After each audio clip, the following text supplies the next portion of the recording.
Thank you for checking out my YouTube channel, GraceLife. Please like, share, leave comment, your feedback, whatever whatever you wanna talk about, what you want to hear me discuss. Please drop it down in the comment below, and I love you. And as I always say, this is me sharing my experience in life, what I been through, and how God have kept me, taught me, and loved me in the midst of hell, in the midst of my mistake, in the midst of trouble, in the midst of tension. That's that's the good and the bad, and and it's been a journey for me, and I know I'm not the only one that feel lost, that feel unheard, unloved, unwanted, abandoned, rejected. Always feel like you can't get out of one thing without going to another. And so what do you do?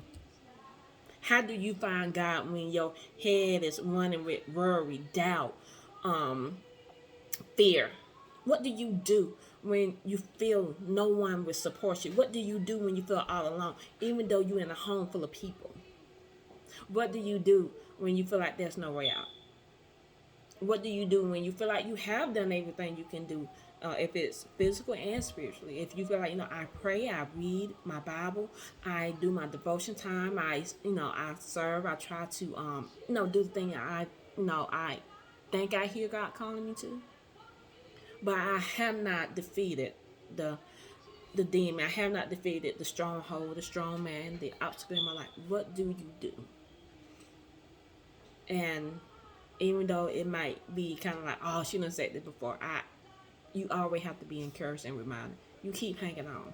You keep hope. You keep pursuing the purpose in your life that God have given you. You keep pursuing that relationship with God.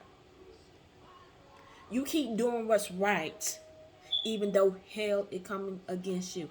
There was nowhere in the Bible that said once you have a relationship with God, once you figure out that you need to be saved, born again, and that you want God in your life, and you pursuing that the devil is going to give up, that the devil won't bother you no more. One prayer is not going to stop the devil. One song, one devotion, one worship is not going to stop the devil from coming at you. When the devil knows your end, when he know what you are called to be, he know that you are called to edify the kingdom of heaven, when he know that you have a purpose to raise children or be a servant to God, and you are here to bless others. He don't want that. He don't want you to go out there and save other souls. He don't want you to go out there and testify and witness to bring other people in. So yes, the devil is going to keep trying to attack your mind, your mental game. He's going to keep trying to bring people in your life to put you in a bad position, to make you act out of character. So that's why, in the Bible, do remind, and I want to say it's Ephesians, and I have to look that one up, where we put on the armor of God. And, and it's not something to say figuratively. It's not something to say, oh, we do it one time. As I said, this is a daily task, a daily commitment we must do. Paul said, we not wrestle against the spiritual attack, but against the flesh also. And we every day, every day, every day, you gotta wake up in your mind knowing, say, you know what? No matter what I see, no matter what I hear that don't align with God, I'm not gonna give it a second thought and let it consume me. Let me put it in fear. I'm not gonna let it put me in doubt.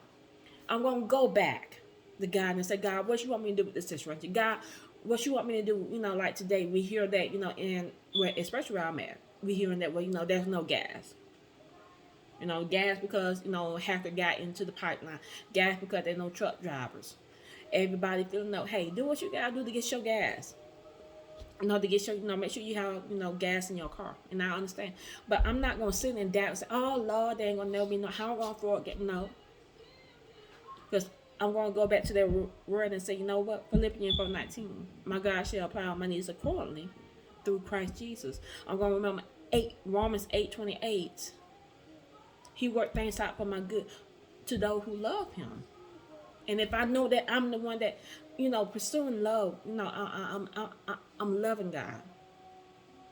If I'm pursuing that relationship, and I'm saying that, anyway, so your love of God will give you peace in the midst of hell, while everybody is running in chaos, while everybody is trying to, you know, act like it's an apocalypse, and you sitting there and you are in peace. Now, God, He will speak to you and say, make this move, go to this place, do that, gather this, do this. No, turn to your right. Don't go to the left where everybody else is going to sit here for a minute. Let me talk to you. Let me, give you wisdom, knowledge, and peace. That's God. While everything is like a tornado, God will be, I got you. While everybody's house is being tumbled and rolling through the gust of the wind, your house will be settled in a foundation, because you know what? You have a foundational relationship with God. I'm going to say that one more time.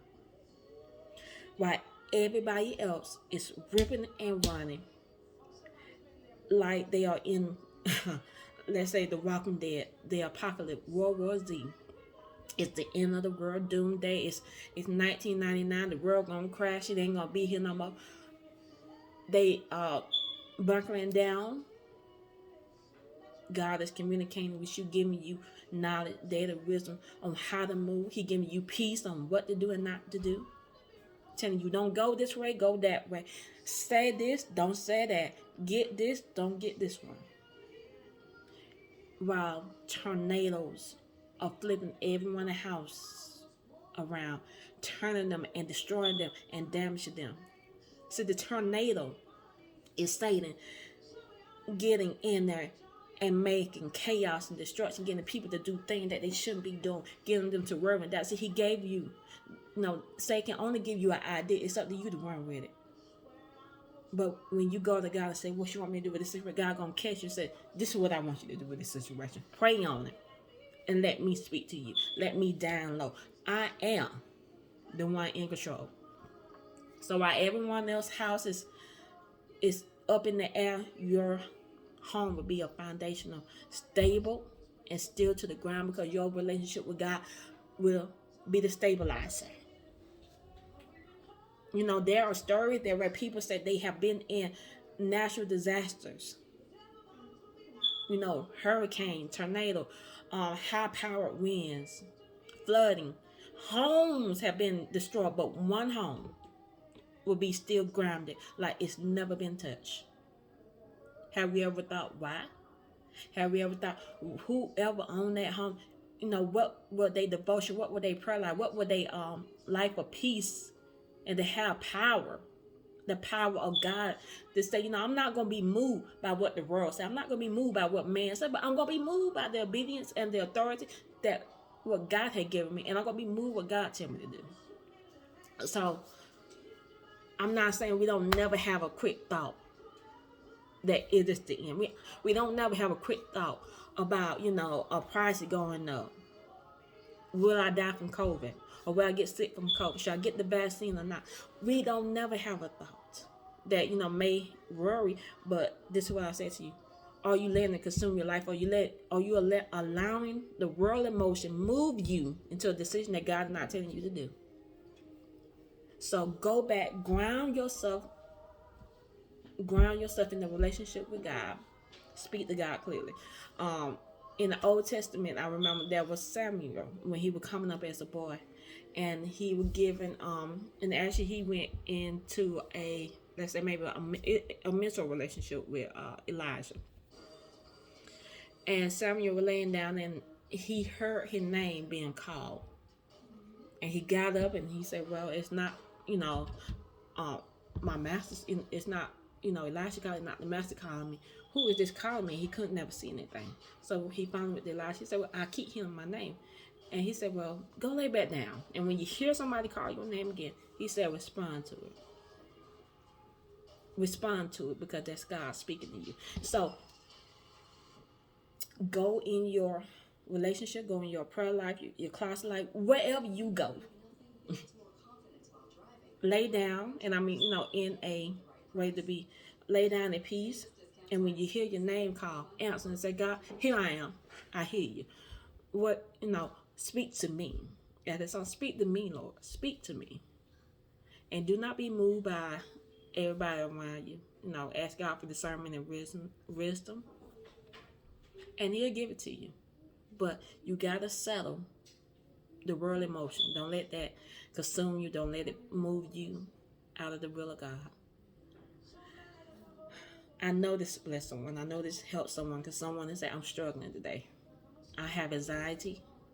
I feel like I'm going. I feel like I'm moving 100 miles per hour, but I'm not going nowhere. And since you're not going nowhere, sit down, stop, ask God, talk to God. Start somewhere. Always stay blessed. And as I always say, live by faith, grow in grace, and walk in love. Until we meet again, stay blessed.